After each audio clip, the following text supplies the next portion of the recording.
बंधुओं, इज़राइल देश का गॉड यहोवा मूसा से कहता है फिरौन के पास जाकर कहो। तो फिरौन नामी एक व्यक्ति हुए थे जिसने इजरायलियों को रोक के रखा था और यहोवा ने मूसा से कहा कि तुम उसके पास जाकर कहो कि वो उन लोगों को जाने दे। तो आइए मैं आपको बाइबल से दिखाता हूँ। ये हमें मिलता है बाइबल आदि पुस्तक निर्गमन अध्याय 5 और उसका वचन 2 में।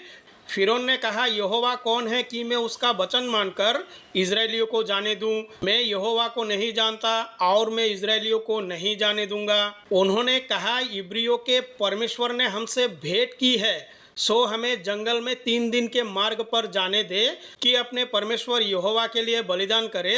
ऐसा ना हो कि वो हम में मरी फैलाए बाद तलवार चलाए। देखिए, इब्रियों के परमेश्वर यहोवा। भाई बाइबल साफ साफ कहता है। फिरौन ने कहा, यहोवा कौन है कि मैं उसका वचन मानकर इजरायलियों को जाने दूं? मैं यहोवा को नहीं जानता और मैं इजरायलियों को नहीं जाने दूंगा। तो फिरौन ने साफ साफ कह दिया कि मैं यहोवा को नहीं जानता। उन्होंने कहा, इब्रियों के परमेश्वर ने हमसे भेंट की है। देखिए यहाँ आयत 3 में, सो हमें जंगल में 3 दिन के मार्ग पर जाने दे कि अपने परमेश्वर यहोवा के लिए बलिदान करे। ऐसा ना हो कि वो हम में मरी फैलाए बाद तलवार चलाए। मिस्र के राजा ने उनसे कहा, हे मूसा, हे हारून, तुम क्यों लोगों से काम छुड़वाना चाहते हो? तुम जाकर अपना अपना बोझ खुद उठाओ। तो फिरौन ने जिन लोगों को रोक के रखा था, तो यहाँ मिस्र के राजा ने कहा कि तुम लोगों से काम क्यों छुड़वाना चाहते हो? भाई काम तो करना ही होगा। तो भाई पास्टर पादरियों, कामकाज कर लिया करो, क्योंकि इस तरह से अगर गुमराह करते रहोगे तो ये ठीक नहीं है। और ये देखिए अध्याय 6 में यहोवा क्या कहता है।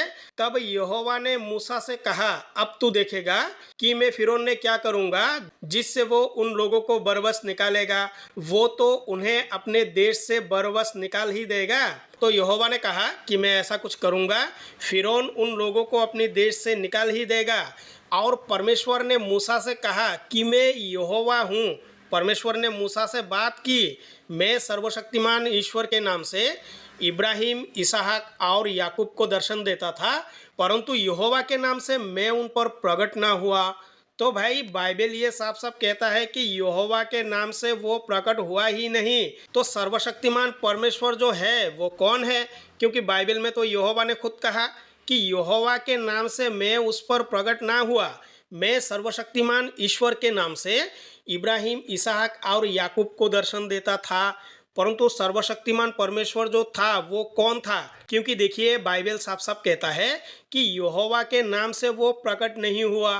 परंतु जो सर्वशक्तिमान परमेश्वर है, जो कण कण में निवास करते हैं, उनका फुल डेफिनेशन वो क्या है? वो जड़ या चेतन है? भाई इसके बारे में बाइबल में कुछ है ही नहीं। भगवान गीता में कहते हैं, जन्म कर्म चमे दिव्यम एवं यो वेत्ति तत्वतः त्यक्त्वा देहम पुनर्जन्म नेति मामुति स्वर्जुना। हे अर्जुन, मेरा जन्म और कर्म दिव्य अर्थात निर्मल और अलौकिक है। इस प्रकार जो मनुष्य तत्वों से जान लेता है वो शरीर को त्याग कर फिर जन्म को प्राप्त नहीं होता, किंतु मुझे ही प्राप्त होता है। सर्वशक्तिमान सच्चिदानंद घन परमात्मा अज अविनाशी और सर्वभूतों के परम गति तथा परम आश्रय है। वे केवल धर्म को स्थापना करने के लिए और संसार का उद्धार करने के लिए ही अपनी योग माया से सगुण रूप होकर प्रकट होते हैं। सगुण ब्रह्म के लिए हमारी उपनिषदों में भी कहा गया है कि वो परब्रह्म पूर्ण है और वो कार्य ब्रह्म भी पूर्ण है, क्योंकि पूर्ण से ही पूर्ण की उत्पत्ति होती है। तो बंधुओं, वीडियो को लाइक करें, चैनल को सब्सक्राइब करें। मिलते हैं अगली वीडियो में। धन्यवाद।